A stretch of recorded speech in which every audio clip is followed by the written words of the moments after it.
High বন্ধুরা, আজকে আমি আপনাদের যে ভিডিও টিপসটি দেখাবো। আজকের ভিডিওতে আমি দেখাবো যে আপনারা কিভাবে কম্পিউটার কিবোর্ড ব্যবহার করবেন। আপনারা ইতিমধ্যে অনেকেই উইন্ডোজ 10 প্রো নিয়ে কিবোর্ডের সমস্যার সম্মুখীন হয়ে আছেন।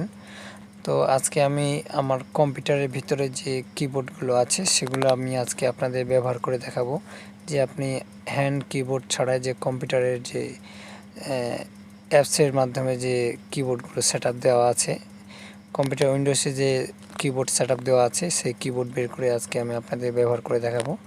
তো সেক্ষেত্রে আপনারা সিম্পলি যে কাজটি করতে হবে, আপনারা কর্নারে যে সেটিং অপশানটি দেখতে পাচ্ছেন, সেটিংসে ক্লিক করবেন। সেটিংসে ক্লিক করার পরে এখন দেখুন এই যে সাইডে যে অপশানটি দেখা যাচ্ছে অ্যাক্সেস, এটির উপরে আপনারা ক্লিক করবেন। এটির উপরে ক্লিক করার পরে এইরকম ইন্টারফেসটা আপনার সামনে চলে আসবে। তো আপনারা স্ক্রল করে একটু নিচে আসবেন। এখানে দেখুন কিবোর্ড একটা লেখা দেখা যাচ্ছে, কিবোর্ড। তো যে কিবোর্ড লেখাটি আপনারা দেখতে পাচ্ছেন সেই কিবোর্ড লেখার উপরে আপনারা ক্লিক করে দেবেন। ক্লিক করে দেওয়ার পর উপরে যে প্রথম যে অপশানটি দেখা আছে এখানে লেখা আছে ইউএসই স্ক্যানার কিবোর্ড, সার্ভার তো না, স্ক্যানার কিবোর্ডস। তো এটা আপনাদের অফ করা আছে, আপনারা এটা অন করে দেবেন। এটা যখন অন করে দেবেন অলরেডি কিন্তু আপনাদের কিবোর্ডটা শো হয়ে যাবে। তো দেখুন আমার কিন্তু অন করে দেওয়ার সাথে সাথে কিবোর্ডটা আমাদের শো হয়ে গেছে। তো এটা আপনারা নিজের ইচ্ছা মতো ছোটো বড়ো করে ব্যবহার করতে পারেন, বড় করে নিতে পারেন বা ছোট করে নিতে পারেন, আপনাদের যেটা ইচ্ছে সেটাই করে নিতে পারেন। তো এখানে আমি একটু হালকা টাইপিং করে আপনাদের দেখিয়ে দেব যে কিভাবে টাইপ করতে হয় বা কী সিস্টেমে কাজ করতে হয়। হুবহু একই কাজ আমি এটা মনে করি, এখানে কোনো পার্থক্য নেই। আপনার হ্যান্ড কিবোর্ডে যা আছে আপনার কম্পিউটারের সফটওয়্যারের কিবোর্ডেও কিন্তু সেই সেম টু সেম ফেসিলিটিগুলো আছে। আমি একটা নিউ ফোল্ডার সাধারণত নিলাম, এটা এখন লেখাটা রিমুভ করব। দেখুন এখানে কিন্তু ক্লিক করলে অলরেডি রিমুভ হয়ে যাচ্ছে।